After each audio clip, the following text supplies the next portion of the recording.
Isang mapagpalang hapon muli mga minamahal na kapatid sa bawat isa sa atin. Nakasama ngayon natin sa ating pag-aaral ngayong hapong ito dito po sa ating programang The Teaching. Ang mga kapatid po natin nakasama natin ngayon sa Alive ay isang mapagpalang hapon po sa bawat isa. At ganun din sa mga kapatid natin na nasa online ngayon. Ang ating mga kapatid na sila itong mga ating mga kapatid na kanina pa naka-online. Sila Pastor Junior, si Sister Detdet, si Sister Paz at si Pastor Daniel, Sister Genesis, si Sister Arlene. Ayan. So tinatanong ko po kung wala pong problema sa internet kasi kanina medyo nagahang. Kaya salamat po sa pagsagot ni Pastor Junior. Okay naman. Okay. So yun. Yung iba hindi sumagot. Baka hindi kayo nasa internet. Naka-online lang. Yan. So mapagpalang hapon din kay kapatid na Kirby. Yan. Ako yung nahihirapang magbasa. Minsan nababasa ko Kirv. Yung pala ikaw ay si kapatid na Kirby. Okay, sa ating pagpapatuloy po ng pag-aaral ngayong hapong ito, ang Panginoon po ay nagagalak na muli tayong magkakasama at nagpupuri at sama-samang mag-aaralan at ipagkakaloob ng Panginoon ng kanyang dakilang pagpapala, ang karunungan at kaalaman na malaman natin ang kanyang mga dakilang salita. Tayo po ay magsitayo at tayo po ay pangungunahan ni Pastor Chito para sa ating pambungad na panalangin.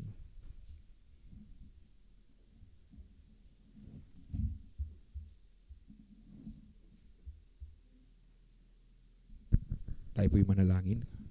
Dakila naming Diyos na makapangyarihan, Diyos ng kalangitan at Diyos ng kalupaan. Sa masaling ito, Panginoon, kami po'y nagsumamo, Ama, na kami po'y patnubayan niyo sa aming pag-aaral, Panginoon. Ganon din, Panginoon, ang kapatid na patuloy mong ginagamit, Panginoon, na manguna sa aming, Panginoon. Ipagkaloob mo po ang karunungan, Panginoon. Gaya din sa aming mga nakakinig, Panginoon, na patuloy kaming humingi ng karunungan sa iyo, Panginoon. Ang aming mga pagkubang puso, Panginoon, ay nagsusumamo sa iyo, Panginoon. Patnubayan mo po kami, Ama, sa bawat oras at sa mga natitirang panggawain namin, Panginoon. At sa iyo, Panginoon, na ibinibigay namin at pinagkakatiwalaan namin ang aming mga puso at isipan. Kubkubin niyo po kami, Ama. Pagharian niyo po kami, Panginoon. At kahabagan niyo po kami sa aming mga pagkukulang at pagkakasalagin niyo po, Panginoon. Hinihiling namin ito ng patawad sa iyo.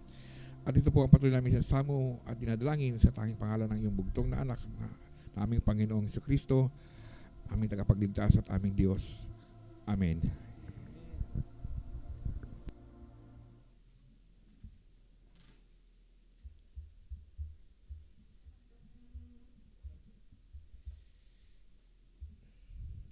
Amen. Purihin po natin ang ating Panginoon at tayo po ay magpapatuloy sa ating mga patuloy na pinag-aaralan. At nakaraang linggo tayo po ay nakatapos ng mga ilang talata sa aklat ng Juan, na kung saan nakita natin yung pagpapagaling ng ating Panginoon sa isang lalaki doon sa may, anong lugar yon? Sino ba nakakaalala ng lugar na yon? Nakalimutan na. Sa ilog. Pangalan ng lugar. Yes, hindi pa yun ilog. Yun ay yun, 'di ba? May tangke ng tubig nga daw sabi sa lugar ng Bethesda. Yan. Okay? So, again, kailangan natin talagang patuloy na basahin ang banal na kasulatan. Paulit-ulit para ito ay patuloy nating ma-internalize at patuloy nating mailagay sa ating kaisipan at sa ating damdamin. Okay? And then after nun, yung sumunod na subject ng ating pinag-aralan ay tungkol sa authority of the Son of God. Authority. Ano ba sa Tagalog yung authority? Autoridad. Tama naman. Autoridad. Ayun. Pagkakaloob ng kapangyarihan. Ayun. Kapamahalaan. Yan. Sakto. Yan ang isa sa mga kahulugan ng authority. So yung pagkakaloob ng authority sa anak ng Diyos, walang iba kundi sa ating Panginoong Hesukristo, ay mababasa yan sa 1 chapter 5 verse 19 to 47, na kung saan makikita natin ang Panginoong Hesukristo ay kaparehas ng Panginoon o yung Diyos Ama pagdating sa kanyang holiness, pagdating sa divinity, and even sa power. Pinagkalooban siya ng Panginoong Diyos Ama ng mga ganyang katangian. Dahil malinaw na alam natin sa mga sandaling ito, sa puntong ito, na ang Panginoong Hesukristo ay galing sa part ng ating Panginoong Diyos. So, sa sinapupunan siya ng Panginoong Diyos. Okay, may katanungan po ba mga minamahal na kapatid sa ating mga napag-aralan nung nakaraang linggo? Kung wala po ay tayo po ay magpapatuloy sa istorya na kung saan continuation din naman ng mga pangyayari. Nasa na ba ang ating Panginoong Hesukristo ng mga sandaling ito? Ang Bethesda, nasaan? Nasa? Naliligaw na si Pastor Eugene. Nasa Galilea daw. Nakalimutan nyo na. Anong pinunta ng ating Panginoong Hesukristo sa Bethesda? Yes, pista. At saan lang pinagdiriwang ang pista? Sa Jerusalem, yung Passover. Doon lang yun. Doon lang nagsasama. Once a year yun. At around September. So, kung i-convert natin yung date na yon, September, October, nasa ganung month. At hanggang ngayon, isinasagawa yan ng mga Hudyo ngayon sa mga panahon na September. Itong parating yan, magsasama-sama sila na kung saan hinihintay nilang dumating ang Messiah. Kasi nga, hindi nila tanggap si Jesucristo na siya yung Messiah. Hanggang ngayon, naghihintay pa rin sila. Hanggang ngayon, hindi nila tanggap na si Jesucristo na yung dumating nung una. At hindi yun yung ina-expect nila. Hanggang ngayon, taon-taon yan, every September, nagsasama-sama mga Hudyo. At mga iilan na lamang din. Kasi marami na ring division sa mga Hudyo. Even nung panahon ni Jesus Christ, marami rin yung mga divisions. Mga naghiwa-hiwalay din. Mga grupo na nagwawatak-watak. Hindi naman lingid sa inyo yun. Kahit naman sa klase nga lang sa eskwelahan nyo di ba? May mga grupo kayo. Isang grupo kayo. Tapos later on, yung mga grupo na yan, maghiwa-hiwalay. Gagawa ng ibang grupo. Di ba? Katulad ngayon, sa mga rebelding grupo, ang dami rin. Yung Bangsamoro na tinatawag, galing yan sa ibang MILF dati. Tapos nagkaroon ng breakaway, naging MNLF. O yan. So mga hiwa-hiwalay na nagwatak-watak. Even sa sekta ng pananambahan o pananampalataya, marami rin ganyan. Kaya nga ang dami nyo maririnig.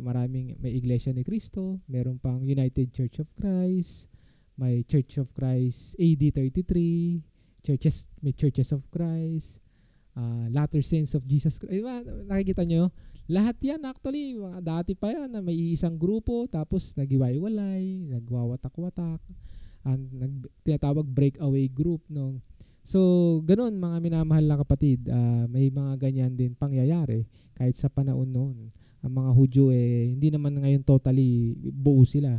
May mga Hudyo na ngayon na humiwalay, naniwala na sa pagdating ng ating Panginoong Hesukristo this time around sa second coming at naniwala na si Hesukristo ang Messiah. Iba naman, no? May mga tawag sa kanila sa mga Hudyo na na mga humiwalay. Pag yun yung pag-aaralan, madami yan. Okay? So, kaya ko lang siya nabanggit kasi nga bumalik ulit tayo sa panahon ng Passover at ang ating Panginoong Hesukristo ay nandito sa panahon na ito. Mapapansin nyo, nandyan marami kasi, pag nabasa nyo ang mga Pariseo, Saduceo, mga Eskriba, karamihan nasa Jerusalem yun. Nasa Jerusalem sila.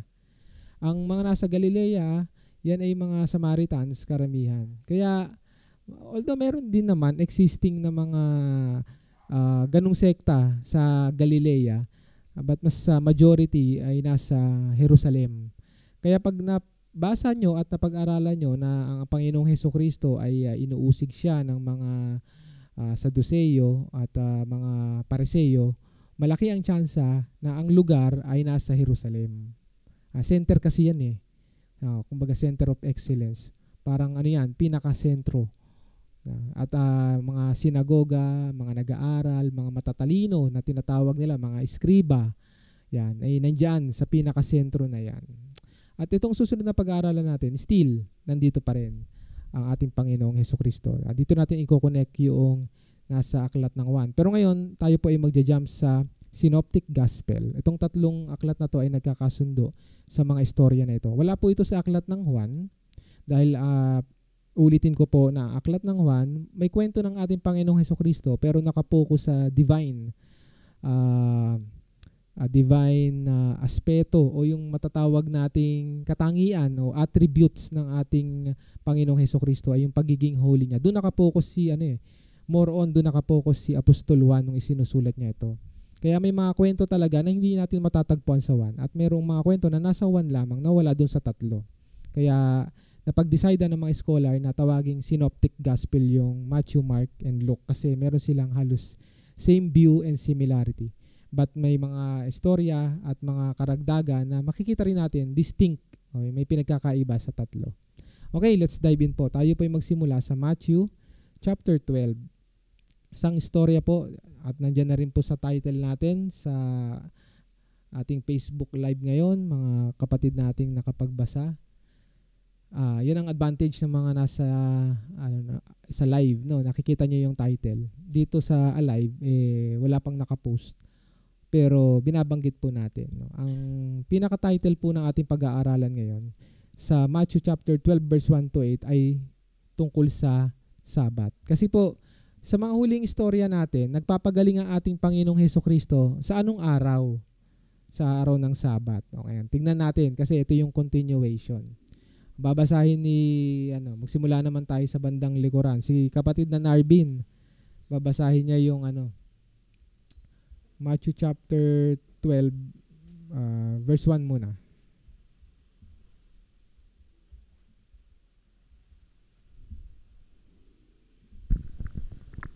Nang panahong yaon ay naglalakad si Jesus ng araw ng Sabat sa mga bukiran ng trigo at nang nangagutom ang kaniyang mga alagad at nang pasimulang magsikitil ng mga magsikitil ng mga uhaw at uhay at magsikain.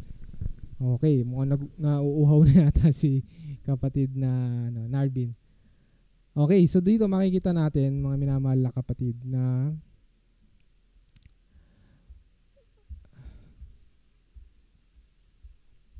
nawala yung aking nang panahong yaon ay naglalakad si Jesus ng araw ng Sabat sa mga bukirin ng trigo. Alam niyo naman yung trigo, ano po?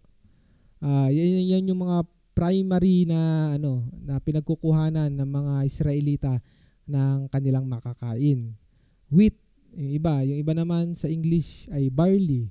Wheat and barley. Kung may English version po kayo ng New King James Version, yan po yung mga translation yan. At nangagutom ang kanyang mga alagad at nangagpasimulang magsikitil ng mga uhay at magsikain. Sikitil yung mag-break, magputol. Oo, kumuha ka ng isang part at dun yun ay kanilang kakainin. Okay? Next, basahin natin yung verse 2. Datapuad, magkakita nito ng mga Pariseyo ay sinabi nila sa kanya, "Tignan mo ang ginagawa ng mga alagad mo, ang hindi matuwid na gawin sa Sabat." Okay, so hindi daw matuwid, no? Ito, makikita kaagad natin. At nang nakita ng mga Pariseyo, no, na ginagawa ito ng mga alagad ng ating Panginoong Hesukristo. Yung alagad ng ating Panginoong Hesukristo dito ay merely hindi pa sila talaga yung 12 disciples. At pwede nating tignan na mas marami pa ito sa 12. Yan po yung isa sa mga istorya dahil yung susunod, pipili kasi ang Panginoon ng 12 disciple. Kaya tanggalin nyo sa isip nyo na yung 12 nabuo niya ng isa-isa yon. Hindi po, mga maraming alagad na siya dyan. Hindi nga lang talaga nabanggit yung mga pangalan at naging highlight yung pagpili ng Panginoon, yung sa 12. At kumuha siya dun ng alagad. Pumili na siya roon sa isang grupo. So kung tatanungin nyo po kung ilan yan po ay unknown. Yan po ay hindi nalahad sa Bible kung ilan sila. Pero marami po yan, no? Yung gamitin lang ng Panginoon dito na yung mga alagad niya, mga alagad. So it means na more than one. Okay? At alam naman natin na more than two, kasi from the start may mga pinili na siya na mga kanyang alagad. Okay? Or disciple. Mga minamahal na kapatid, yung word na disciple, yun na rin po ang katumbas ng Christian noon. Wala pong salitang Kristiyano talaga nung nabubuhay pa ang ating Panginoong Hesukristo. Nung nawala na po ang ating Panginoong Hesukristo sa Acts, nandun na po yung unang tinawag silang Kristiyano. Tatandaan po natin. Pero ang katumbas po ng Kristiyano nung time na yon ay disciple. So pag tinawag kang disciple, alagad ka. So Christian tayo, alagad din tayo. Ganun lang po yung kasimple yon. Yun po yung explanation. At sila po ay tagasunod ng ating Panginoong Hesukristo. So, ang mga Pariseo, hindi naman lingid sa kaalaman natin, sa mga napag-aralan natin, wala nang ibang ginawa to kundi mamuna. Pinupunan nila ang mga galaw ng ating Panginoong Hesukristo kasama ng kanyang mga grupo. At from the start ng mga napag-aralan din natin, na intindihan din natin na ilang beses na rin itong pinagplanuhan ng mga Pariseo na ang Panginoong Hesukristo ay anong gawin? Patayin o talagang sukulin nila. Hinahanapan talaga ng malaking butas. Kaya hindi na nakakapagtaka na ang mga Pariseo maging ganito sa kanila. Maging ganito yung mga reaksyon. Pero may pinupunto kasi yung mga Pariseo dito. Hindi daw matuwid na gawin sa Sabat. Tignan nga natin. Buksan nyo nga yung inyong mga Bible. Kasi kumain sila ng pagkain ng araw na Sabat. Ngayon, ang kautusan, mga minamahal na kapatid, sa Sabat, wala kang gagawin. Tama po ba? Yung po ba yung inyo ring pagkakaintindi sa pagdating sa Sabat? Sabat law. Tignan nga natin. Balikan natin yung yung Deuteronomy o Exodus chapter 34 verse 21. Pakibasa nga po ng may unang makakita. Exodus chapter 34 verse 21. Ganun din po sa mga kapatid natin na nakatutok po sa online. Pakibasa na lang po. Ipabot po ng mikropono kay Pastor Chito.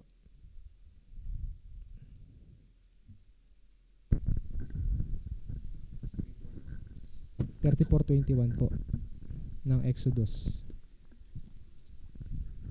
6 na araw nagagawa ka, ngunit sa 7 araw ay magpahinga ka, at sa panahon ng pagbubungkal at sa pag-aani ay magpahinga ka. Ayan. Malinaw nga naman. Ayan yung pinupunto. Yan ang pinupunto ng mga Pariseo. At ang idea na yan, mga minamahal na kapatid, ay nakuha din natin sa ating Panginoong Diyos, na kung saan nung nilikha niya yung sandaigdig, pinili niya yung pinakahuling araw, at madalas yun yung sinasabing 7th day na rest, pahinga. So titignan natin, may contradiction ba ang mga ginawa? Sa tingin niyo po ba? Kayo po ay tatanungin ko. Kung pagbabasihan po itong nabasa sa Exodus, mukhang may punto. Tama po ba? Ano po ang masasabi niyo ron? May punto po ba ang mga Pariseo kung yun ang pagbabasihan? Huwag silang gagawa, huwag magbubungkal. Kasi naalala ko noon, nung nag-aaral tayo noon sa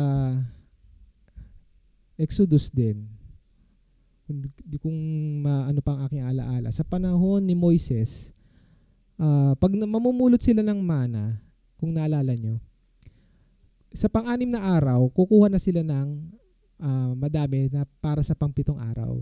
Para doon nila kakanin. Para wala nang gagawa. Malinaw wala nang gagawa. So, ano sa tingin nyo? May pinupunto ba? Ito yung pinanggalingan, mga minamahal na kapatid. Yan ang pinanggalingan ng mga Pariseo. Yan yung kanilang tawag dito. Kanilang batayan. Yung nabasa ni Pastor Chito sa Exodus. Ano po, Pastor Chito? Ano po ang masasabi nyo? May punto. Tingnan natin. Ito po ay kumain sila Kumuha sila ng pagkain saan? Sa trigo. Basahin po natin yung Deuteronomy chapter 23 to 25 naman. Pakibuksan po ang inyong mga Bible sa Deuteronomo Kapitulo 23, versikulo 25. O Deuteronomy chapter 23, verse 25. Pakibasa na lang po ng may unang makakita. Sige, Pastor Paul, pakibasa po yung Deuteronomy 23. Si Sister Joanna. Kung napadaan naman kayo sa tirguhan ng inyong kapwa, maaari kayong pumitas ng uhay sa pamamagitan ng mga kamay, ngunit huwag kayong gagamit ng karit. Okay, di ba? Pwede pala di ba? Ang galing di ba? Nandiyan yung sagot. Pwede, kaso nga lang, ang ipinupunto nila ay yung paggawa ng araw. Pero doon sa uhay, pero di ba? Parang inalaw naman, di ba? Kung kakanin ka. Alam nyo, yan din ay batas hanggang ngayon Pwede ka namang kumuha ng ng may mapadaan ka. Huwag ka lang kukuha ng madami. Huwag kayong yung halos ang tawag dito, harvest ka.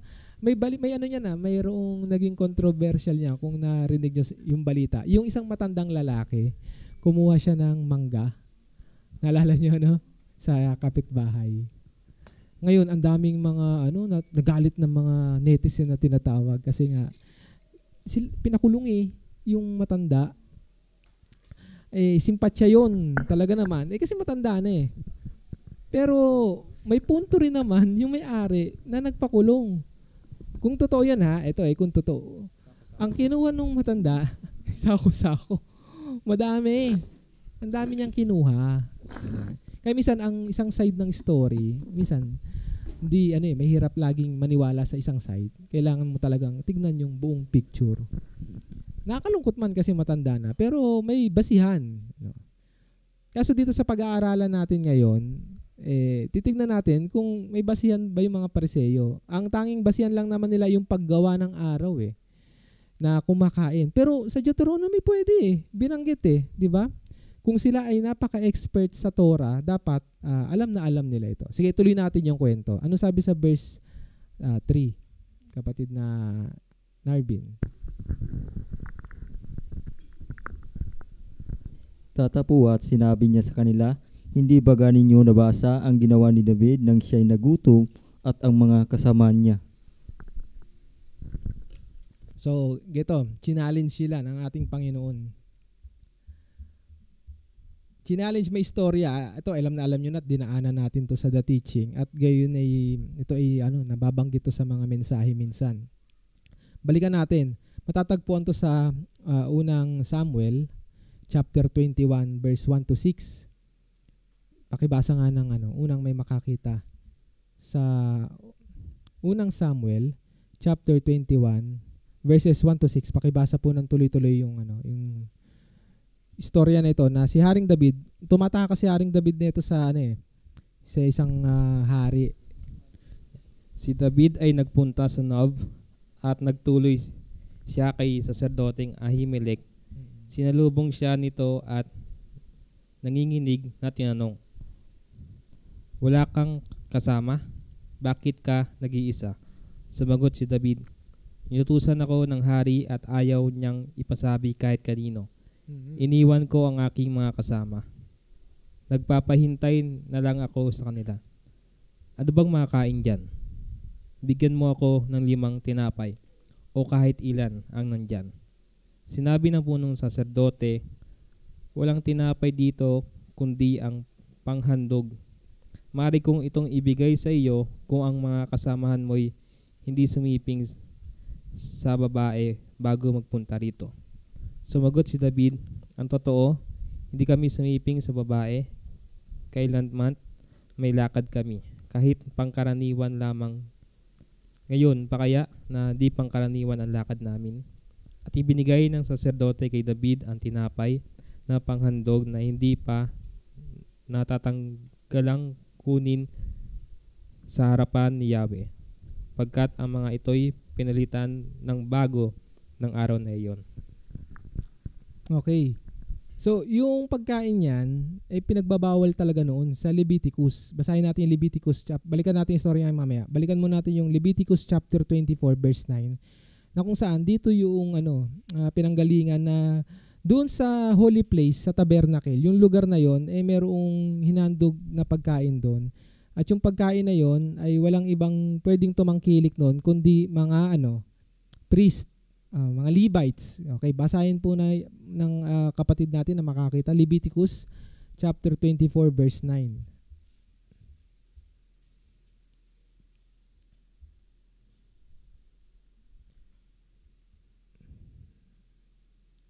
Leviticus chapter 24 verse 9. Abang inanap po, babatiin ko lang yung ating mga kapatid, si Brother Dudoy Murillo ng Parañaque, si kapatid na Jonel at si Sister Kathleen sa Muntinlupa. Okay, sige po, pakibasa na po yung yung Leviticus 24:9. Sino pong nakakita? At magiging kaya Aaron at sa kaniyang mga anak at kanilang kakanin sa dakong banal, sapagkat kabanal-banalang bagay sa kaniya sa mga handog sa Panginoon na pinaraan sa apoy sa pamamagitan ng palatuntunang walang hanggan.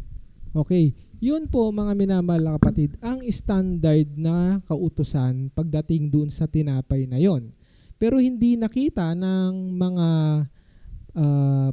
Pariseyo yung istorya ni Haring David at yung exemption, dahil unang-una ang makikita natin doon sa Samuel ay tinanong nung priest kung sila ba ay hindi nakipagsiping. May kalinisan kasi, dapat yung pumasok doon sa part na yon no? At isa yon na tawag dito. Isa yon sa mga nakita ni Ahimelech, kaya siya pumayag. Isa pa lang yon. Pangalawa, sila'y gutom na gutom. Gutom na gutom. No? Kaya nga hipokrito ang tawag sa mga Pariseyo Kasi mahilig lang silang sumunod pero wala sa puso nila. Ibig sabihin, gutom na gutom ka na. Kung kinakailangan kahit tayo yung ating tinapay na walang libadura dyan. Minsan nga pagkatapos ng ating service, kinakain ng mga bata. So okay lang sa atin. No? Ibig sabihin dito, may exemption doon sa rule na yon kung pag-aaralan lang nilang maigi dahil pinayagan yun at hindi yun in-exterminate ng Panginoon. Kung bawal yun, automatic isang malakas na apoy ang babagsak mula sa langit. Naalala niyo yung humawak nung noong tawag dito, yung alak sa yung Ark of Covenant. Oo, yung Ark of Covenant nung may nag-touch lang, may namatay ka agad bawal nang hawakan yun. Dito sila Haring David hindi Isa pang makikita natin punto, bakit pwede rin si Haring David? Kasi nung time na to, anointed na si Haring David na hari. With all the power. Inanoint na siya. Yung istorya na ito, tumatakbo siya kasi nga, sino ang kalaban niya rito? Si Haring Saul. Hinahanap siya ni Haring Saul dyan si Haring Saul masama. Hinahayaan ng Panginoon yun. But yun pa lang makikita natin. Sige, ngayon may magandang paliwanag ang ating Panginoong Hesukristo about sa exemption na to. Verse 4. Kung paano siya ay pumasok sa bahay ng Diyos at kumain siya ng mga tinapay na handog na hindi matuwid na kanin niya, ni ng mga kasamahan niya, kundi ng mga saserdote lamang. Tanong yan Tinatanong natin Panginoon na hindi matuwid na kanin niya, ni ng mga kasamahan niya, kundi ng mga saserdote lamang. Kumbaga, yung bang pagkakaintindi nyo na yung tinapay na yun ay para sa mga saserdote lamang. Regardless, although wala naman sinabi, pag talagang pagod ka, walang inutos na sa Deuteronomy, kahit sa Exodus, na sila lang ang kakain. Ang mga saserdote lang o priest lang ang pwedeng kumain kahit na gutom. Unless na may ganong batas. Unless na merong ibinaba ang Panginoon through Prophet Moses na sila lamang. No? Wala nang, regardless kung anong sitwasyon, maling-mali yung ginawa ng ating Panginoon Jesucristo. Kaso wala namang ganon direct Sinabi lang yung proper way na ang mga ngalaga ay yung saserdote.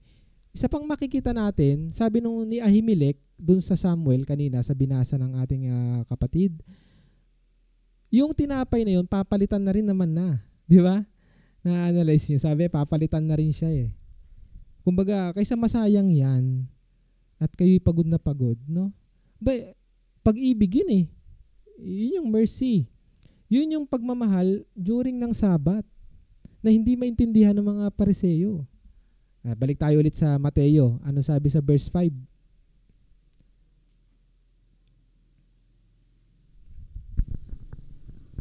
O hindi baga ninyo nabasa sa kautusan kung papaano sa mga araw ng Sabat ay niwawalang galang ng mga saserdote sa templo ang Sabat at hindi nangagkakasala. At hindi nangagkakasala? Parang tinanong niya eh, no? Ngayon, binalik niya ngayon yung story. Di ko nahahalungkatin at di na natin babalikan. Pero napakadami mga minamahal na kapatid na nag-aaral tayo ng the teaching sa Old Testament na meron ding lumalapastangan na priest sa araw ng Sabat. At yun ang talagang hindi katanggap-tanggap kumpara sa ginawa ng mga alagad ng ating Panginoong Hesukristo. Okay? Verse 6. Datapuat sinabi ko sa inyo na dito ay may isang lalong dakila kaysa templo. Kaysa templo. Wala nang iba kundi ating Panginoong Hesukristo. Ipinakilala niya na yan eh. Sa diyan pa lang, yung authority, di ba? Kaya karapatan ng ating Panginoong Hesukristo na sabihin dahil dumating yung pinakadakila, no? Hindi yung templo, mas dakila pa sa templo. Verse 7. Datapuat kung nalalaman ninyo kung ano ang kahulugan nito, habag ang ibig ko at hindi hain, ay hindi sana ninyo hinatulan ang mga walang kasalanan. Okay, hinatulan. Meaning noon pa, yan ang gustong-gustong gawin ng mga Pariseyo, ang manghatol. At hinatulan din nila ang ating Panginoong Hesukristo at saka yung mga kasamahan, yung mga alagad, na kung sinasabi nila ay yung ginagawa nyo ay kasalanan yan. Hinatulan na kaagad nila na makasalanan ang ating Panginoong Hesukristo. Kaya yun yung binalik ng ating Panginoong Hesukristo. Sabi niya na datapuat kung nalalaman ninyo kung ano ang kahulugan nito, habag ang ibig ko. Mercy. Mas gusto ng Panginoon na mangibabaw ang mercy, habag ang ibig ko at hindi hain. Nasabi niya na ito, di ba? Pangalawang beses niya na ito sinabi. Nung nag-aaral tayo, nito lamang, I think sa Mateo rin ba? Tama ba? Kailan niya to sinabi? Yung habag ang ang nais niya.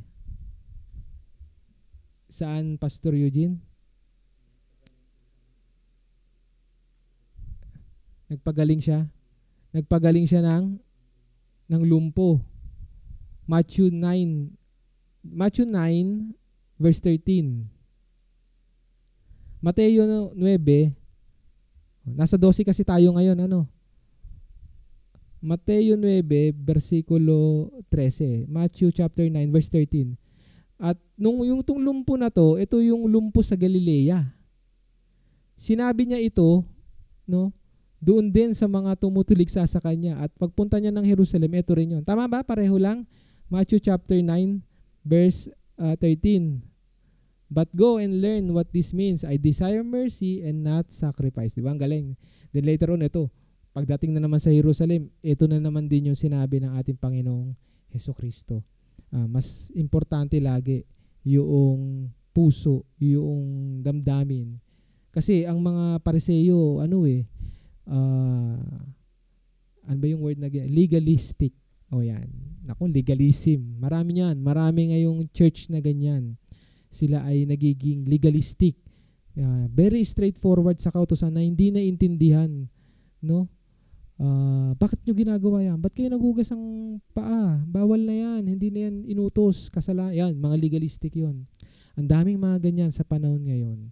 At isang patunay, kaya merong mga ganyan para maintindihan natin na sa panahon ng ating Panginoong Hesukristo ay may ganyan din mga pag-uugali. Yan. Pero ang Panginoon ay hindi nagbabago. Ang sinabi ng ating Panginoong Hesukristo na to ay yan din ang stand ng Panginoong Diyos Ama na mababasa sa Hosea chapter 6 verse 6. Tama, pareho lang din yan. Hosea chapter 6 verse 6. Mas gusto ng ating Panginoon Diyos yung mercy. Kung may pagpipilian sa dalawa, okay din, syempre naman talaga yung yung sacrifice. Kaya nga niya tinuro na magsakripisyo, magsunog ng mga hayop. Sakripisyo yun. Pero kung yung dalawa na lang ang mananatili at may par superior, mas pipiliin ng Panginoon na number 1 in top ang awa, ang mercy. Tama ba? Hosea chapter 6 verse 6. Pakibasa nga, Pastor Paul. Sapagkat ako'y naganasa ng kaawaan at hindi yain at ng pagkakilala sa Diyos higit sa mga handog na susunugin. Yes, sacrifice kasi yan handog na susunugin. Di ba? Ang pinag-usapan natin, Panginoon, iisa rito. Galing sa Diyos Ama yan, na binigay niya kay Propetang Hosea. Then later on, ang ating Panginoong Hesukristo, ganyan din ang stand niya. Di ba? Twice pa niyang sinabi, sa dalawang magkaibang lugar. Hindi nagbabago ang ating Panginoon pagdating sa katuwiran at sa kanyang paggawa at pagsunod sa ating Panginoon, sa Diyos Ama. Okay? Malinaw po? May katanungan po ba, mga minamahal na kapatid? Oy, nawala. Anong nangyari? Naghang. Ayan, bumalik na. Okay. Tignan ko yung mga kapatid kung sila po ba ay okay pa rin po ba kayo? Ayan. Yan. Si kapatid na Glenn, kasama rin po natin sa online. At iba pang mga kapatid. Okay, let's continue po. Nasa na tayo, kapatid na Narvin, verse 8. Sapagkat ang anak ng tao ay Panginoon ng Sabat. Yes. Okay. Siya na yun. Siya na mismo. Pagdating natin sa Hebreo, ay mas lalong malilinawan tayo dyan. Okay? Pero dahil since kayo, wala naman ako nakikita rito ng mga bago sa pananampalataya, hindi ko na siya ine-expound. Ngayon, tumungo na po tayo sa isa pang aklat. Ito naman po yung nasa Marcos naman. Mark chapter 2. Nasa chapter 2 pa lang tayo ng Mark. Verse 23 hanggang 28 po siya. Yung istorya na yan. Marcos, dyan po tayo. Marcos chapter 2, verse 23 hanggang 28. Babasahin ni Sister Hilary yung verse 23.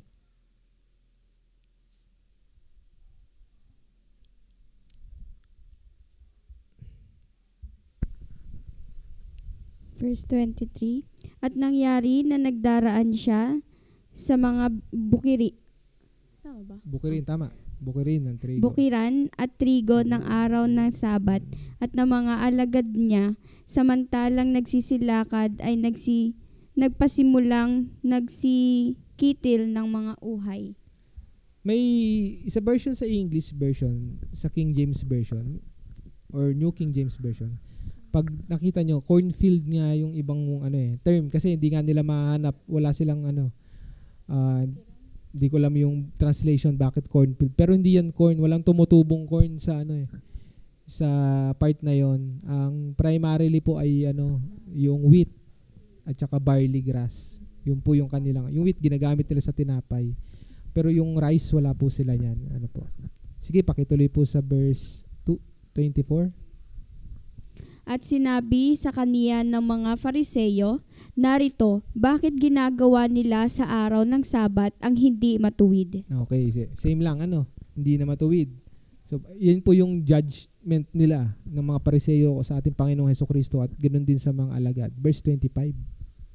At sinabi niya sa kanila, kailanman bagay hindi ninyo nabasa ang ginawa ni David nang siya'y mangailangan at magutom, siya at sa kaniyang mga kasamahan. Verse 26. Kung paanong pumasok siya sa bahay ng Diyos ng panahon ng dakilang saserdoteng si Abiatar at kumain siya ng tinapay na itinalaga na hindi matuwid, kanin maliban na sa mga saserdote lamang at binigyan pa rin. Binigyan pa rin niya ang kaniyang mga kasamahan. Okay, yung Abiatar rather, ay isang katawagan kay Ahimelech, isang pangalan. ibang translation kasi gawa nga ito ay nasa New Testament. Ang New Testament ay more on Greek. At yung Ahimelech is a Hebrew name. Verse 27, sister. At sinabi niya sa kanila, ginawa ang Sabat ng dahil sa tao, at di ang tao ng dahil sa Sabat. Okay, so yung power ng Sabat, hindi mismo yun. No? Ginawa ang Sabat ng dahil sa tao, yun ang reason eh. Kasi gusto ng Panginoon ng pahingi eh. Yun talaga yun. Pero hindi naintindihan ng mga Pariseo yung pahinga na yun. Totoo na sa Old Testament, merong physical rest. But pagdating ng ating Panginoong Hesukristo, hindi na ganyan ang dapat na sundin na kapahingahan. No? At hindi naman yan ang nais ng Panginoon na iba na eh. Na iba na nila yun ang pagkakaintindi eh. No? Ang gusto ng Panginoon, yung araw ng Sabat is meditation, tahimik, wala kang gagawin para mapalapit ka lalo sa Panginoon. And since sila, karamihan, naintindihan na yung paglapit sa Panginoon, no? Sila ay mga hipokrito na sa araw din ng Sabat naman, may mga ginagawa ring iba. Yan. Hindi yan lingid sa ating Panginoong Hesukristo. At dito, yung Sabat, ginawa yan para sa tao, para sa atin. Kaya nga, ang ating Panginoong Hesukristo, sabi niya, di ba? Ang ating Panginoong Hesukristo ay kapahingahan. Siya ay rest. Ang pagkakaintindi nitong mga Pariseo ay physical rest. But we need spiritual rest. Yan. Itong ginagawa natin, spiritual rest to. Hindi nagpapahinga yung espiritu natin. Rest ito pag yung espiritu natin ay nagsasama-sama, tayo ay nag-aaral. Yan ay kapahingahan. Kasi sa buong isang linggo, hindi naman yung kaluluwa natin ay nasa ilalim ng madalas sa salita ng Panginoon, di ba? Hindi siya katulad ng araw na ito na kung saan yung kaluluwa natin nagpapahinga, kumukuha ng mga salita at tumatanggap ng aral sa Panginoon. Yan yung rest na gusto ng Panginoon, yung kapahinga na yan, di ba? Come to me and I will give you rest, sabi nga ng ating Panginoon Jesucristo, kasi siya yung Sabat. Yun ang dahilan kung bakit sinabi niya dun sa Mateo na ako ang Sabat. Kasi siya ang kapahingahan. Sa kanya lang tayo makakatagpo, mga minamahal na kapatid, ng kapahingahan ng kaluluwa. Ang maling pagkakaintindi ng mga Pariseo ay physical rest. Tapos na yun. Tapos na yun. Habang napag-aaralan natin ang New Testament, makikita natin na yan ay may part na talagang binabago dyan. Kasi nawawalang saysay naman eh. Kaya kailangan i-regulate ng Panginoon. O ilang beses ko natin pinag-aaralan. Kaya nga yung mga batas natin, may mga revision, may mga batas tayong binabago locally. Kasi hindi na siya angkop sa panahon ngayon. Nakakakita at nakakahanap ang tao ng butas na ma-override yung mga batas na yon at sila ay mapaboran. So nakikita ng Panginoon yun, kaya pinadala niya na ang kanyang bugtong na anak at ipakita ang pagtupad at ipakita rin yung mga mababago. Pakituloy, Sister Hilary, sa 27 hanggang 28. At sinabi niya sa kanila, ginawa ang Sabat ng dahil sa tao at di ang tao ng dahil sa Sabat. Kaya't ang anak ng tao ay Panginoon din naman ng Sabat. Okay, thank you. Next, punta po tayo sa Lucas. Sa Lucas naman, chapter 6 siya, verse 1 to 5. Yan. Yan naman po yung istorya, same. Kasi nga tayo ay nasa Synoptic Gospel. Luke chapter 6, verses 1 to 6, pakibasa ni Sister Joanna. Verse 1 muna. Nangyari nga nang dumaraan siya sa mga triguhan ng isang Sabat, ay kumitil ng mga uhay ang mga alagad niya at kinakain ang pagkaligis sa kanilang mga kamay. Okay, pagkaligis, ano yun? Mga minamahal na kapatid, ginaganon yun. Ang palay, kinikis-kis para lumabas yung bigas. Doon pa lang siya nagiging bigas, yung puti. Kaya kinikis-kis yan. May machine na. Pero kung wala kang makina, pinakamadaling gawin, siyempre gaganon mo. Hanggang maiwalay mo yung ang tawag doon? Yung uhay. Pero sa palay, ipa. Yan, ipa. Dayami, yung isang buo. Dayami, tapos nandun yung mga ipa na may bigas. Pag ginano mo yon, hinila mo yon, mga ipa at bigas ang nandoon. Tapos kukuskusin mo siyang ganun, kinikis-kis siya hanggang maghiwalay na balatan, matanggal yung ipa, hipan mo lang yung ipa kasi ay magaan. Kaya may iwan yung bigas. Ganon din yan sa mga wheat, ganyan din yan sa mga trigo. So yan, patingnan nyo sa YouTube kung ano itsura niyan. Tapos yung mga barley, ganyan, grass, hanggang maiwan yun. At yun yung kanilang kinakanin. Yun yung kanilang mano-manong kinakain. So dito sa Lucas, nagbigay ang Apostol Lucas ng medyo clear pagdating dun sa pagkakuha hanggang sa pagkiskis nung kanilang mga kamay para makuha yung pagkain. Next, verse 2. Datapwat, sinabi ng ilan sa mga Pariseyo, bakit ginagawa ninyo ang di matuwid gawin sa araw ng Sabat? Okay, same lang, yung nag-judge na sila dyan. Verse 3. At pagsagot sa kanila ni Jesus ay sinabi, hindi baga nabasa ninyo ang ginawa ni David nang siya'y nagutom, siya at ang mga kasamahan niya? Verse 4. Kung paanong siya'y pumasok sa bahay ng Diyos at kumain ng mga tinapay na handog at binigyan pati ang kaniyang mga kasamahan na hindi naaayon sa kautusan na kanino man kundi ng mga saserdote lamang. Verse 5. At sinabi niya sa kanila, ang anak ng tao ay Panginoon ng Sabat. And last verse. At nangyari ng ibang Sabat na siya'y pumasok sa sinagoga at nagturo at dooy may isang lalaki at tuyo ang kaniyang kanang kamay. Okay, ibang story na to. But again, still, yun yung sinabi niya. At ang Panginoong Hesukristo ay matuwid. Tama yun, yung pangyayari na yun sa istorya nila Haring David nun. Walang makikita tayong mali doon. And exempted, may exemption kasi nga dahil sa mercy Dahil sa mercy yan. Even ang ating Panginoong Hesukristo, sinabi rin niya rito di ba kung may mga alaga kayong tupa, at sa araw ng Sabat, pag yun ay nawala, di ba, hahanapin niyo yun Ayan. Kasi napaka-hipokrito nga nila Sige, masusundan natin yun dito sa istorya na to. Ngayon, malinaw na po sa inyo yung part na yun. Malinaw yun. Nung pinag-aaralan natin to sa The Teaching, nung nasa Samuel tayo, tinouch natin ng konti ito sa New Testament. Kasi lilitaw nga to, sabi ko, naalala ko noon, lilitaw to sa New Testament, yung istorya na to. Kasi magiging kapulaan sa paningin ng mga Pariseo, yung ginawa ng ating Panginoong Hesukristo. Kaya isipin nyo, ilang taon yun, na halos 3.5 years ang ating hinintay, then dumating tayo dito sa istorya na to. Ngayon magtutungo po tayo sa istorya na kung saan itong nabasa ni Sister Joanna sa last verse ng ating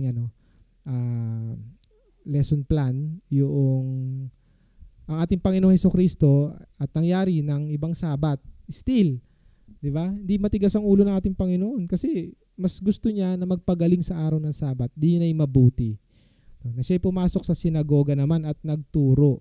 At doon may isang lalaki at tuyo ang kanyang kanang kamay. Withered yung tuyo yung itsura, pero in reality sa panahon natin, ang sakit nito is pwedeng kumbaga sa paa may polio.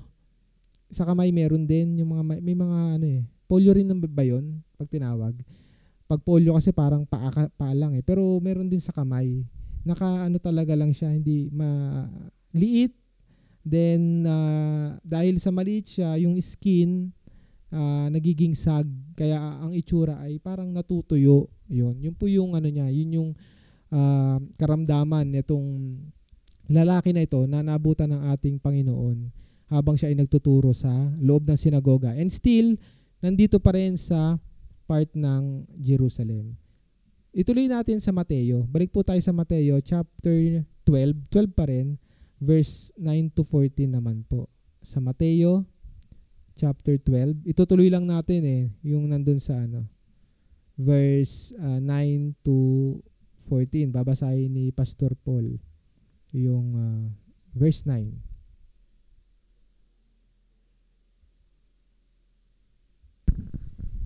At siya'y umalis doon at pumasok sa sinagoga nila. Pagkasagot niya sa mga Pariseo, umalis na siya. Hindi na siya. Ang maganda rito, hindi humihinto ang Panginoong Hesukristo. Challenge by challenge, mga tanong, hindi siya hihinto. Magpapatuloy ang ating Panginoong Hesukristo. Kaya wag tayong matatakot, mga minamahal na kapatid. Pag mayroong mga tao na siyang magtatanong sa atin, may mga tao na iba sa pananampalataya, wag tayong ma-intimidate.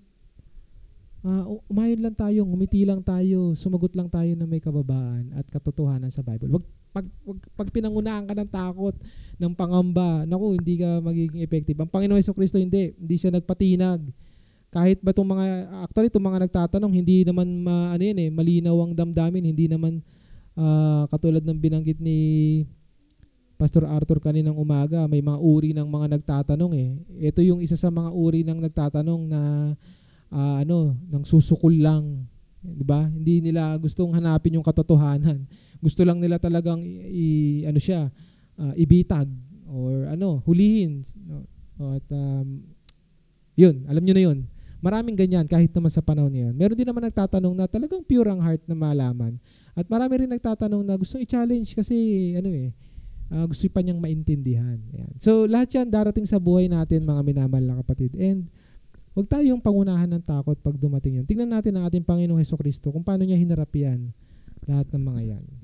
Okay, next, verse 10. At narito, may isang tao na tuyo ang isang kamay at sa kanya'y itinanong nila na sinasabi, matuwid bagang magpagaling sa araw ng Sabat upang siya'y kanilang maisumbong. Ayan. Okay, una rito, huwag niyo kong tatanungin kung kaliwa o kanan, ha? Yung kamay na yun yung mga tanong na hindi na dapat. Walang kasagutan at hindi yan pinakita rin naman dito. Makikita nyo, nilagay na rito ni Apostol Mateo na yung rason ng mga Pariseo ay humahanap ng butas upang kanilang maisumbong. Ayan na, di ba? Nakita nyo? Upang siya'y kanilang maisumbong.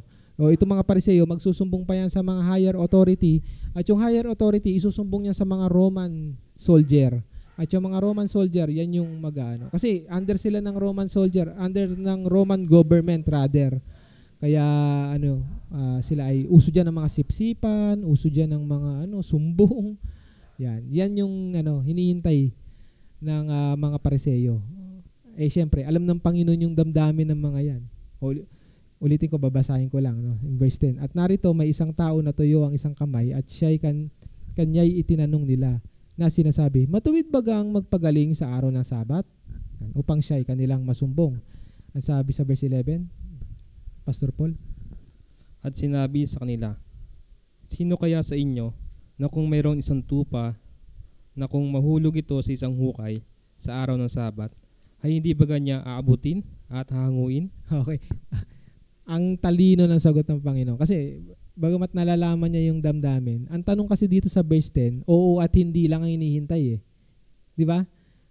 Kung i-analyze niyo yung tanong, ang tanong lang nila, oo o hindi. Kasi matuwid bagang magpagaling.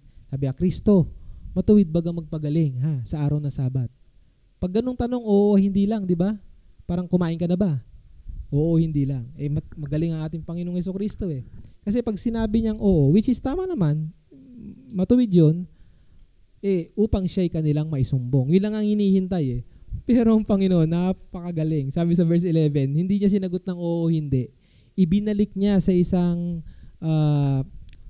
katotohanan, isang pangyayari sa buhay nila.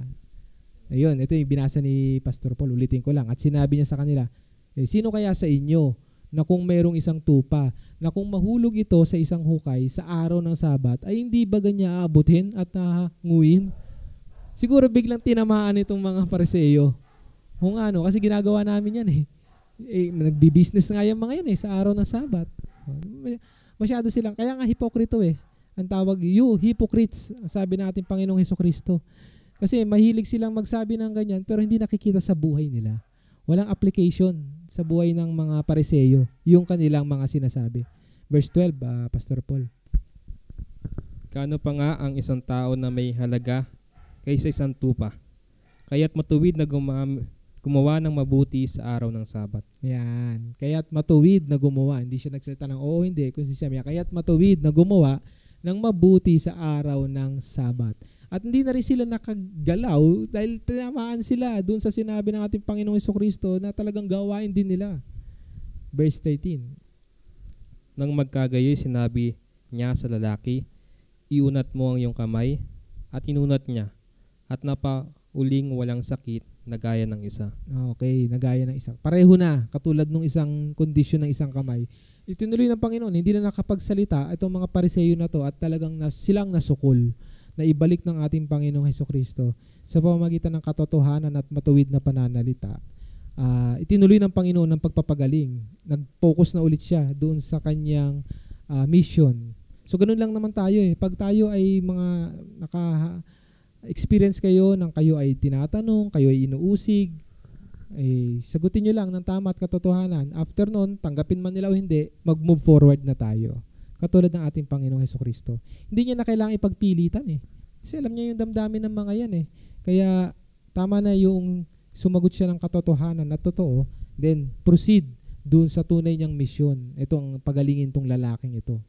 Verse 14. Tatapwat nagsialis ang mga Pariseyo at nangagpulong laban sa kanya kung papaanong siya'y maipapupuksa nila. Actually, third time na yata ito na nabasa natin. Na again, nagplano na naman sila ng assassination na ito maipapupuksa. Di ba? Sa inyong version, hindi New King James Version, ano yung term dyan? May papatay po. Yung may papatay. Di ba? Yun din yun eh. Attempted na yan, no? Pwede nang kasuhan to kasi nagpaplano na sila ng pagpatay. Wala naman sila makitang dahilan para gawin nila yun sa Panginoon. Pero gigigil sila kasi deep in their hearts talagang tinatamaan sila. Yan naman ay mababasa rin sa Marcos. Tuloy natin sa Marcos, chapter 3 na siya. Yun, nakatalo na tayo sa Mark. Chapter 3, verse 1-6. Babasahin ni kapatid na Stephen ni Tepi. Matthew chapter 3, verse 1-6. Pakibasa yung verse 1. At siya'y muling pumasok sa sinagoga at do'y may isang lalaki na tuyo ang kanyang kamay. Okay, verse 2. At siya'y inaabangan nila kung pagagalingin siya sa araw ng Sabat upang siya'y maisakdal nila. Okay, ito yung medyo bago, no? Talagang pinagpaplanuhan na nila. Kasi nga, tanyag na ang pangalan ng ating Panginoong Hesukristo dito. Di na lingid. Marami na siyang napagaling. Meron tayong nabasa nakaraang siguro I think months ago, kung doon nagkakamali, mga May, marami nang pinapagaling ang ating Panginoong Hesukristo. Okay? So dito, inaabangan talaga nila yan Kaya nga lahat pinaplano nila, pati tanong, bibitagin talaga nila ang ating Panginoong Hesukristo. Verse 3. At sinabi sa lalaking tuyo ang kamay, magtindig ka. Verse 4. At sinabi niya sa kanila, katuwiran baga ang gumawa ng magaling sa araw ng Sabat o ang gumawa ng masama, magligtas ng isang buhay o pumatay, datapwat sila'y hindi nagsiimik. Okay, balikan ko yung verse 2 ha. Sa Mateo, ang sinabi ng ating Panginoong Hesukristo, iunat mo yung kamay. Dito, makikita nyo, magtindig ka. Yan na naman ay gagamiting contradiction. No?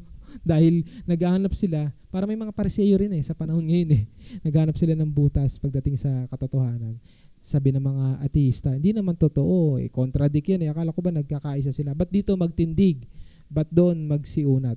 Siguro ngayon, kayo mga minamahal na kapatid, alam nyo naman na ang kasagutan. Yan ay by tingin, by perception ng manunulat. Dahil pwedeng mangyari na talaga namang pinatayo ng Panginoon, magtindig ka, then later iunat mo. Pero si Apostol Mateo, mas gusto niya i-emphasize na yun nangyari. Yung inunat. Ganun naman yun halimbawa ako, nagsasalita ako ngayon, may magtatanong sa inyo ano yung sinabi ko, hindi naman kayo pare-pareho na sasabihin Tama? Pero lahat ng mga nababanggit ko, totoong nangyari na sinasabi. Halimbawa, sabihin ni may tatanong kay Sister Joanna, anong pinag-aralan nyo? Pwedeng umpisa ni Sister Joanna dun sa sa Marcos kung yun yung halimbang maalala niya. Pero totoo kasi nabanggit yung Mateo, Marcos, Lucas. Si Pastor Eugene naman pag may tanong, yung sa Lucas Pero same story lang naman sila. Pero magkaiba kayo ng perception. Ganun lang din po dito yan. Yung magtindig ka, ako maniniwala na pinatayo muna niya bago iunat ang kamay. Or pwede rin, nung pinaunat, then later on, magtindig na siya. Umayo na. Pwede rin yun. Ang mahirap lang yan yung pagkakasunod, which is hindi na importante. Di ba? Pero ang alam natin na yan ay walang contradiction. Okay? Sa verse 4, nabasa na kanina ni kapatid na Tepi. Same lang din nung mga kanina. Verse 5. At nang siya'y lumingap sa kanila sa palibot-libot na may galit sapagkat ikinalungkot niya ang katigasan ng kanilang puso, ay sinabi niya sa lalaki, lunat mo ang inyong iunat mo ang inyong kamay, at inunat niya at gumaling ang kanyang kamay. Okay, yan. Ito na yung pagkakasunod-sunod na talaga. Dito malinaw sa Marcos, pinatayo niya at iunat. Sa Mateo, walang pinatayo. Pero still, kasi perception niya yun yung mga nangyari. Ayan, di ba? Napakaganda ng textual na pag-aaral. Kasi you scrutinize one by one. At dito makikita natin na may karagdagan dito yung damdamin ng ating Panginoong Hesukristo. Yung katigasan ng kanilang mga puso. Talagang kahit paulit-ulit ang Panginoon na nagpapakita ng miracle, nalulungkot. No, hindi galit eh. Ang galit, yung mga tao, di ba? Sa Kanya. Palibot-libot, may galit sila sa Panginoong Hesukristo. Pinalibutan ng mga Pariseo na may galit sila sa damdamin kay Hesukristo. Pero si Hesukristo, lungkot ang kanyang nararamdaman. Ganito rin ang Panginoong Diyos dun sa mga Ehipto. Yung paraon ng Ehipto nung time ni Moses na antigas ng puso. Sabi ng Panginoong Diyos, antigas ng puso mo, pamamatigasin ko pa yan. So, okay. Pero ngayon makikita natin yung isang side ng Panginoong Diyos na mercy. Imbis na ang Panginoong Hesukristo din ay magalit dahil sa katigasan nila, ipapakita ng Panginoon yung pagmamahal. Nalungkot ang ating Panginoon. Verse 6. At nagsilabas ang mga Pariseo at pagdakay nakipagsanggunian sa mga Herodiano at laban sa kanya kung paanong siya'y maipapapuksa nila. Okay, so dito may nadagdag. Herodiano, syempre mga alagad ni Herod, ni Herod the Great. May mga ibang sekta, ibang grupo yan Herodiano, pwedeng sa panahon ngayon siguro, baka yan yung mga gun for hire ng mga sa madaling salita, ay makikipagpulong sila sa mga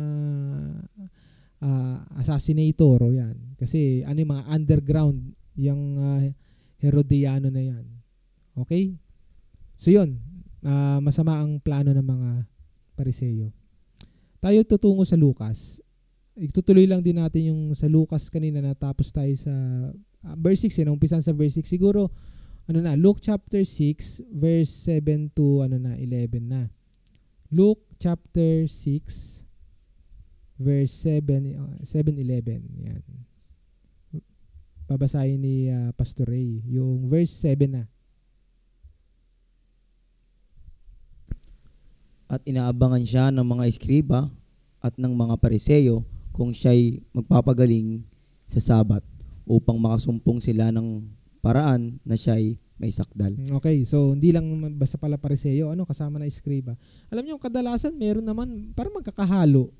May Saduseo, parang sila magkakaiba ng mga paniniwala. Pero itong tatlong ito, nagsasama-sama para pabagsakin ang ating Panginoong Hesukristo. Na di ako natutuwa dahil dun sa plano nila. Natutuwa ako sa pag-uugali nila, Parang mga chismosa.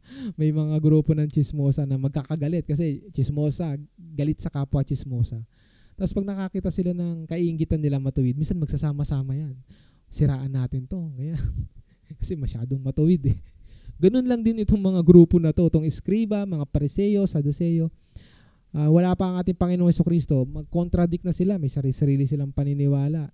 Pero pagdating ng ating Panginoong Hesukristo, nag-full force sila, ay makikita nyo ang kasamaan. Nakikita nyo kung paano kumilos ang ating ang ating Panginoon laban sa kanila.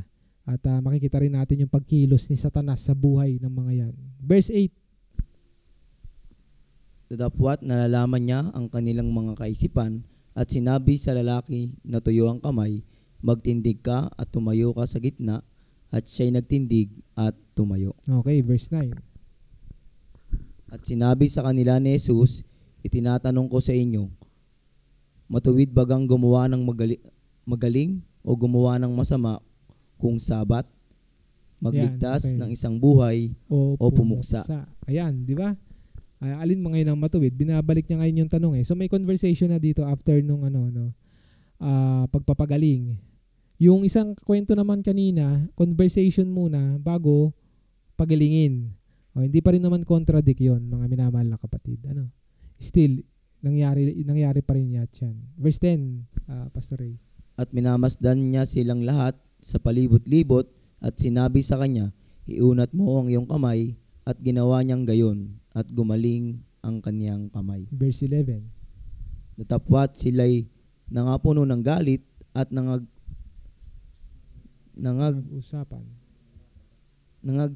usapan kung ano ang kanilang magagawang laban kay Jesus. Okay, same. Pareho lang din. May mga konting nadagdag lang sa Lucas na mas parang yung picture nung mga pangyayari, mas nalinawan tayo nung mga sequence. Okay? So yun yung dalawang part na napag-aaralan natin. At sa last part ngayong hapong ito, nagwagi ang ating Panginoon at pansamantala ay nagpatuloy pa rin ang mga Eskriba, Saduceo, Pariseo na nagpaplano ng kasamaan sa ating Panginoong Hesukristo. Alam naman ng ating Panginoong Hesukristo yan. Parang tayo, alam din naman natin ang death, alam din natin ang kamatayan, alam natin lahat tayo mamamatay, alam natin lahat yan, hindi lang natin alam kung kailan. At yun din ang alam ng ating Panginoong Hesukristo, hindi niya alam kung kailan. Kaya nung dumating na yung moment na yon, talaga namang halos tumutulo ng ang kanyang pawis na dugo. Yung pressure, yung kaba, nandoon na lahat, sama-sama ang pakiramdam ng isang normal na tao. Okay? So, punta tayo sa Mateo at nasa Mateo lang itong part na to, wala to sa tatlong aklat. Yung ang Panginoong Hesukristo ay servant ng ating Ama. Sa kanyang pagka-Diyos, makikita rin natin sa mga talatang ito sa Mateo yung pagsunod ng Diyos Anak sa Diyos Ama, yung kanyang respeto, yung kanyang pagmamahal, yung kinikilala niya. Yan ay mababasa sa Mateo chapter 12 verse 15 to 21. Yung mga huling bersikulo, si kapatid na Jerome ang magbabasa ng chapter 12 verse 15. Tama ba? 15 to 21. Saglit lang Hindi pa pala ito ang huling verses ng chapter 12. Sorry. Teka lang. Tama. 15 to 21. At pagkahalata nito ni Jesus ay lumayo roon at siya'y sinundan ng marami at kanyang pinagaling silang lahat. Okay, so nahalata ng ating Panginoon na nagpupulong na ang mga Pariseo at Eskriba at ng mga Herodians ay alam ng Panginoon, halata niya, umalis siya. Nag-iingat. Makikita mo, nag-iingat ang Panginoon. Yan ang isa sa mga dapat ding gawin ng mga Kristiyano. Mag-iingat din tayo. Pag nakikita natin na may mga lugar na magugulo, na kung saan ganyan, masasama, yan, mag-iingat tayo. Huwag tayong mapusok katulad ng mga anong tawag dito, mga fraternity ngayon, di ba? Yan ang hanap away, gulo. Ang matapang na tao, sabi nga ng iba, lumalayo yan sa gulo. Ayaw ng basag ulo, ayaw ng away. At ang Panginoon, marami pa siyang mission na gagawin. Kaya He decided na lumayo sa mga ganyan. Sa kapangyarihan na lamang ng Panginoon, kayang puksain ng Panginoon yan Pero hindi yan gagawin ng ating Panginoon Diyos. Kasi Yun ay puso ng paghihiganti ng hindi matuwid. Ang damdamin ng Panginoon na ngingibabaw ang pagmamahal at awa. So siya ay lumayo. Verse 16. At ipinagbilin niya sa kanila na siya'y huwag nilang ihayag. Okay, ito na naman. Malinaw na naman na huwag ihayag ang ating Panginoon. Dahil marami siyang pinagaling. Nasundan niyo yung verse 15. At kanyang pinagaling silang lahat. Lahat. Hindi ko alam kung ilan ang bilang noon. Pero sa pagkakasulat, ubod ng dami. Di ba? At siya'y sinundan ng marami. Yung maraming ito, malamang, madami, karamihan dito, may sakit. At agad-agad sa sulat ni Apostol Mateo, pinakita niya yung accuracy ng pagpapagaling ng Panginoon. 100%, no? Kanyang pinagaling silang lahat. At doon sa pagpapagaling na yon, nag-remind ang ating Panginoong Hesukristo at ipinagbili niya sa kanila na siya ay huwag nilang ihayag. Okay? Nung nakaraan, may mga pinagaling din siya, ganun din, huwag din ihayag. Yung iba naman, wala sinasabi ang Panginoon na na ipagkalandakan mo na pinagaling ka o pinagaling kita, di ba? Makikita natin yung kababaan ng puso ng ating Panginoon. Kasi yan din ang nakita ni propetang Isaias. Basahin natin yung Isaiah chapter 42 verse 1 to 4. Babasahin ko po sa salitang English, pero habang hinahanap nyo, basahin nyo sa Tagalog mamaya-maya. Ito po sa English, sa Isaiah chapter 42 verse 1 hanggang 4 sa King James Version. Behold my servant whom I uphold, mine elect, in whom my soul delighteth. I have put my spirit upon him, he shall bring forth judgment to the Gentiles. He shall not cry, nor leap up, nor cause his voice to be heard in the streets. A bruised reed shall he not break, and the smoking flax shall he not quench. He shall bring forth judgment unto truth. He shall not fail, nor be discouraged.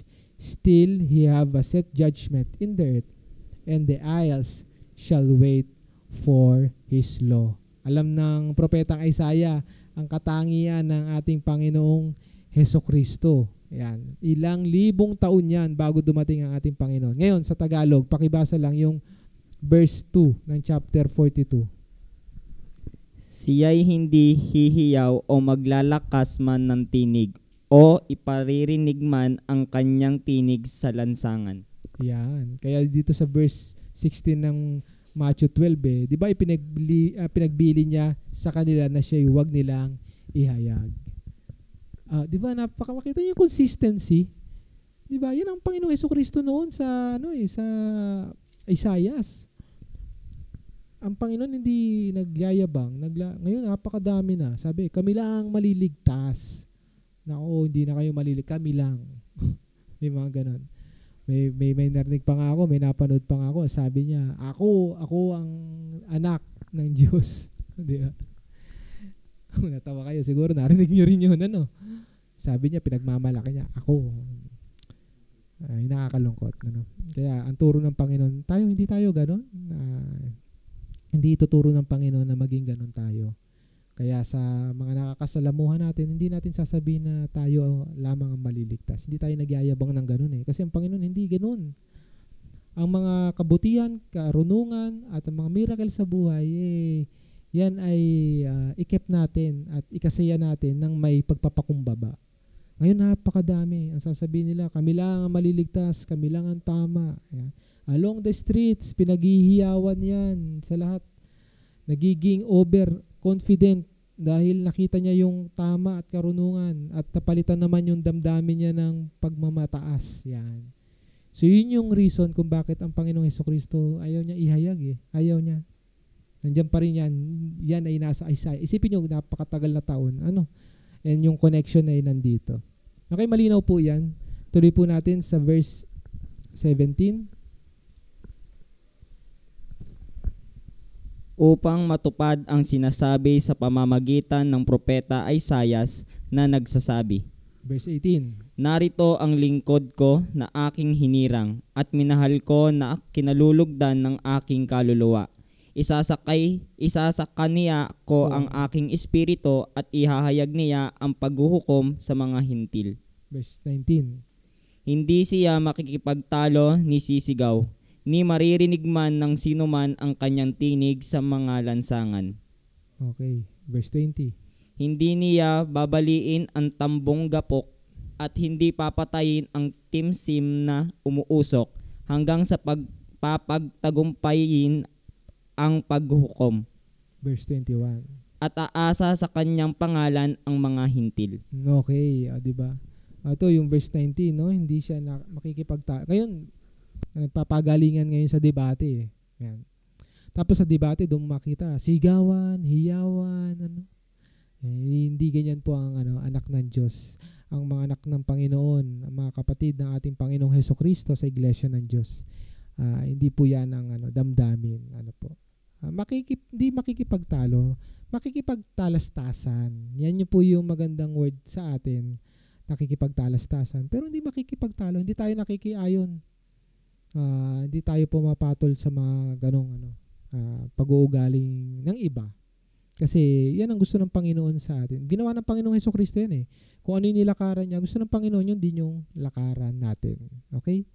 At again, siya yun naman yung binigyan ng authority ng Panginoon pagdating sa judgment. At aasa sa kanyang pangalan ang mga hentil, yung mga hindi makakilala. Yan pa nga yung mananatili minsan eh. Yan pa nga yung yan pa nga yung tatanggap, 'di ba? Yung mga hentil tayo eh. Hindi tayo mga Hudyo. Nandun tayo sa bloodline ng mga hentil, mga minamahal na kapatid, no? At darating pa tayo sa Roma. Ayan, kahit mga Hudyo at saka hentil nag-aaway sa panahon na wala ng Panginoong Hesukristo.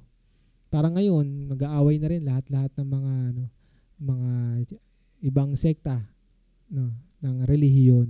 Yan. Well, part yan, isa sa mga prophecy rin yan, mga kaguluhan na rin yan. Yan na rin yung pagpapakita ng pagdating ng ating Panginoong Hesukristo. Kaya we wait humbly and tayo ay magpakumbaba pa. Kung ano man yung meron tayong pagpapakumbaba ngayon, i-improve pa natin siya, mga minamahal na kapatid. Hanggang pagdating ng ating Panginoong Hesukristo. Okay? So diyan po magtatapos itong part ng ating pag-aaral. May katanungan po ba? Or nais idagdag sa ating mga napag-aralan ngayong hapong ito. Habang kayo po ay nag-iisip, batiin ko po ang ating mga kapatid. Yan, si Sister Mary Rose, kasama natin ngayong hapong ito. Okay? Maraming salamat sa mga kapatid natin na sumama sa atin sa online tsaka sa live. Wala na po bang katanungan? Malinaw po. Naintindihan po natin ngayon yung mga pangyayari. Ang susunod po na pag-aaralan natin, sa awa ng Diyos, nasa part 2 na tayo.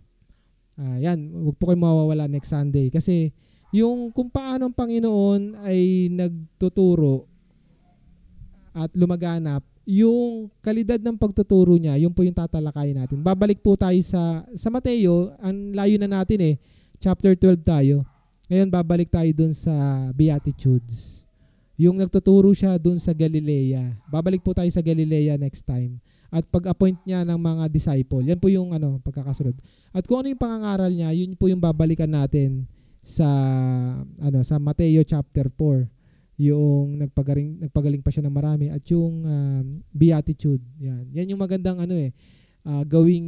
kung gagawa kayo ng sermon, topical Beatitudes. Yan.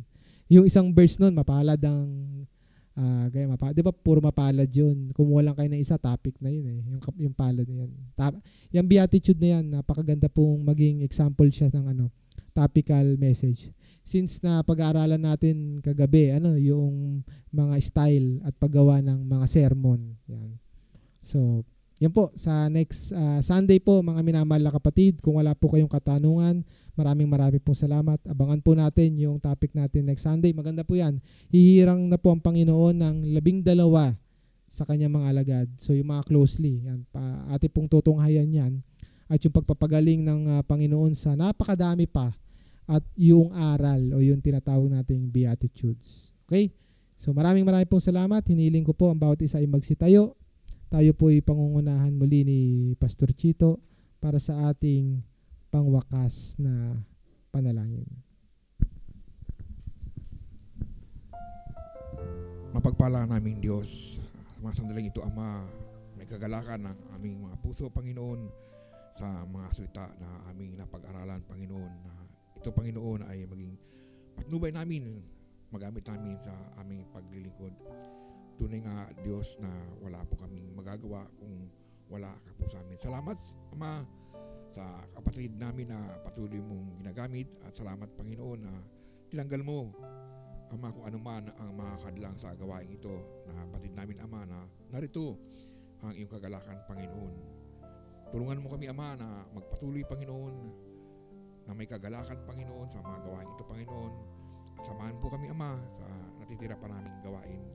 At muli, O Diyos, ang aming taos puso pasasalamat. At din, Panginoon, ang aming pagsamo ng paghingi ng tawad sa aming mga pagkukulang at pagkakamali na gagawa, maging ito man ay lihim o hayag. Ito po ang patuloy namin sa samo at dinadalangin sa tanging pangalan ng iyong bugtong na anak na si Jesus, na aming Panginoon at Diyos na tagapagligtas. Amen.